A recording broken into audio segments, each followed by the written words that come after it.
The Bible Treasury. A monthly magazine of papers on scriptural subjects. Article 8, Volume 2, 2nd edition, July 1858. First edition, December, 1859 376. 4. Joesph. Discipline. J.B. Stoney. The history of Joesph unfolds to us the trials and duties of a servant of God. The evils and failure of human nature are not brought before us in his course, as in that of some we have already studied. Joesph is regarded, primarily, as a servant and instrument for God's work, and, consequently, we have to trace the exercises and purgation to which he must be subjected, in order to fit him for that work. The first notice we have of him is respecting his position in his father's house. Now Israel loved Joesph more than all his children, because he was the son of his old age, and he made him a coat of many colors. Thus loved and signalized by his father, his heart was enlarged. Tasting the sweetness of affection its own was drawn out, for nothing generates affection in us so much as the assurance of its existence for us, as it is written, "We loved him because he first loved us." When love asserts its claim, every other claim is acknowledged and valued as only opportunities for its expression. So Joseph's heart in tender age expanded in the genial atmosphere of his father's love, but this, at the same time, exposed him to the envy of those who had proved themselves unworthy of it. His brethren hated him, and could not speak peaceably to him. While on the one side he learned the tenderness and resources of his father's affection, on the other he suffered reproach and persecution for being so favored. If the one attracted him to his father, the other painfully warned him that he must be dependent on his affection, for, outside it, and on account of it, he was a sufferer. Thus, early in life, and in the domestic circle, did Joesph learn, as indeed of all God's servants, the elementary principles of that truth which must sustain him, in the highest services by and by, even that as the loved of God, he is the hated of man. The love of the Father, conspicuously indicated by the coat of many colors, must compensate him for the hatred of the brethren, must nerve and prepare him for all their opposition and envy, and this is the first and greatest lesson which the servant of God has to learn on entering his course, that which Christ, of whom Joesph is the type, so fully and perfectly apprehended, he who, ever dwelling in the full consciousness of the Father's love, was thereby enabled to meet unmoved all the hatred and malice of man. And still further, the one who best knows the Father's love must be the best exponent of that love, the best qualified servant for the Father to send on a mission of interest to those who were ignorant of it. The only begotten Son, which is in the bosom of the Father, he hath declared him. Joesph, still bearing out his character of type and servant, is deputed by his father to see how his brethren fared, but before this event there are two intimations given him of the position which he must occupy by and by with respect to these communications. He receives no support from his father, who rebukes him, and this, with the concomitant and increased opposition of his brethren, laid the groundwork of that dependence on God and dependence of man which so distinguished his after course. The prospects which divinely occupy my soul may be ill received by all around me, even by valued friends and guides, but they are mercifully given in order to confirm the soul, and still more to convince me, when the realization supervenes, how true and constant has been God's care of me. How little we notice or value the small circumstances of our early life and the large effects they exercise on us. From infancy we are forming for the place destined for us of God, and our whole history is but a succession of processes preparing us for the end, the very first of them, in all material points, bearing strict analogy to the one which closes our course. Thus was it with David. The first notice we have of him is, feeding sheep in the wilderness, from whence he was taken, after an intervening process of discipline, to feed Israel his people, and Jacob his inheritance, a position which he held, in many a varying circle, to the end. So also with Moses. Alone for God, with God, and under God, in the ark of bulrushes, every era of his life is of the same order, whether in Midian, in the mount, or on Pisgah at last. Joesph then starts on his mission, assured of his father's love, aware of the hatred of his brethren, and secretly impressed with an unknown, and as yet incomprehensible, idea of future greatness. Responding to the will of the Father, he did not shrink from the post of danger which the Father did not apprehend for him. If the one greater than we are, in love and in wisdom, appoint us a path of service, which would be grateful to himself, and he, knowing all, apprehends no danger for us, we may surely enter on it in simple confidence. It is the only true and happy spirit for any path of service. Emerging from the private home known expression of our Father's love to launch into the tumultuous ocean of unreasonable and unloving brethren, and be messengers of the Father's interest respecting them. Thus Christ came, and thus must every true servant of his be sustained or be useful.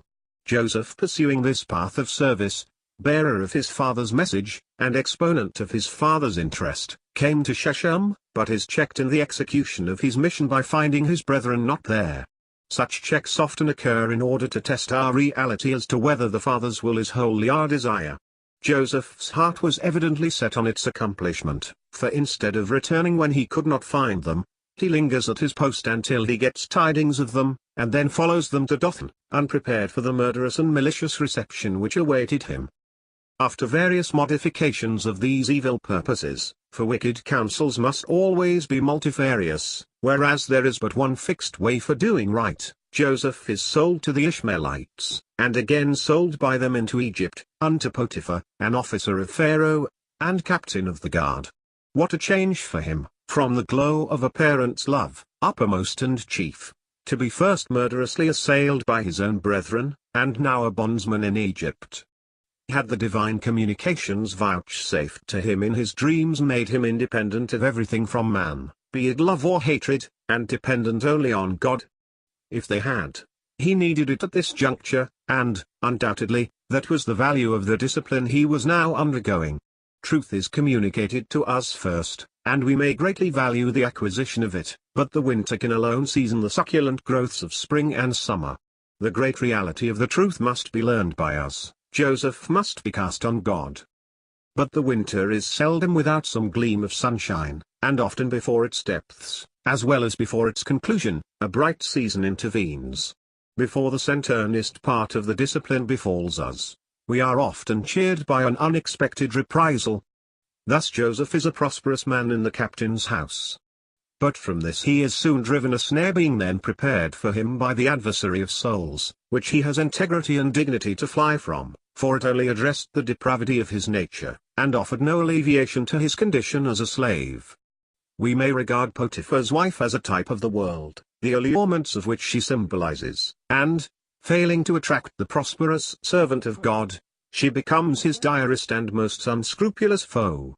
Evil association too often accompanies prosperity. But prosperity in evil association cannot remain for the God-fearing soul. The latter will extinguish the former if there be faithfulness. But how great is the compensation for the loss of both! God remains unto whom, and before whom, Joesph now so distinctly acted. How checkered is the life of this future witness for God! First sold as a bondsman for being the messenger of his father's love unto his brethren, and now cast into prison by his master because he was the righteous guardian of his master's property. He learned that neither love nor righteousness could be comprehended by man. To God alone he must look, and on God alone be cast. And God did not disappoint him. The Lord was with Joesph, and showed him mercy, and gave him favor in the sight of the keeper of the prison. The one who is really cast on God improves the circumstances of trial in which he is, whether they be temporary, or permanent. No adverse circumstances can crush the true living energy, they may limit and determine it. The scene may be changed, but not the spirit of it. Moses in Midian helps the woman and waters their flocks, when no longer allowed to help and serve the Hebrews. He is a savior in Midian, as well as in Egypt to the nation of Israel, and the Lord becomes a sanctuary to him and provides alleviation for him in his bondage and sorrow.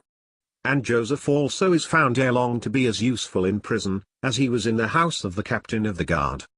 The keeper of the prison looked not to anything that was under his hand, because the Lord was with him, and that which he did the Lord made it to prosper. In every trial, however gloomy, there are gleams of light and relief, but full deliverance is often delayed by our anxiety to obtain it. God is to be the satisfaction of his servant, and not the deliverance. Consequently, the latter is often postponed until we are without prospect or expectation of it, and then, it may be accorded in a manner so transcendently beyond our perception, that we must see and understand the love and interest which surrounded us during the whole period of our trial. Thus was it with Peter in Acts 12, with Paul and Silas in Acts 16, and with Joesph in the sequel of what we are considering. His abilities as God's servant, and as the one acquainted with his mind, are first in the most distinct manner displayed in the prison. Trials, the effect of man's enmity, do not obstruct the truth of God. Opportunity for its development will occur, in apparently the most disastrous circumstances. Paul, in jail, is blessed to the jailer. Joesph, in prison, reveals to the chief butler the purposes of God, but he probably errs in soliciting the latter to negotiate for his release, and 2 full years longer must he remain a captive. He is again taught that no confidence can be placed in man. The prolonged incarceration must have deeply tried one who was conscious of having done nothing to merit it. It must have almost seemed as if God had forgotten him, and nothing is so painful as the sense that one from whom you expect much knows of your need, and does not come forward to your help. This was Job's great trial, that God did not manifest care for him, and John the Baptist's, when he heard in prison of the works of Jesus.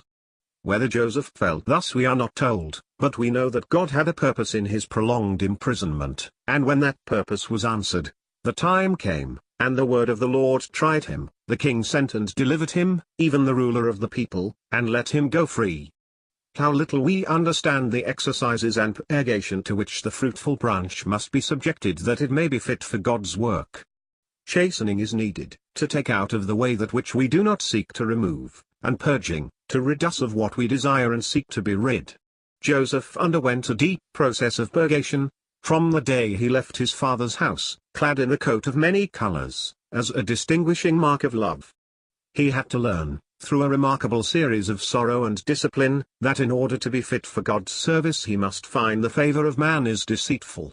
He is allowed to taste of it from time to time, in order to show him how little it can avail him in any moment of need, and slowly, but surely, he learns what it is to be from God, and to God. But deliverance comes in the end, and Joesph appears before Pharaoh, in the highest sense, as a servant and witness of God.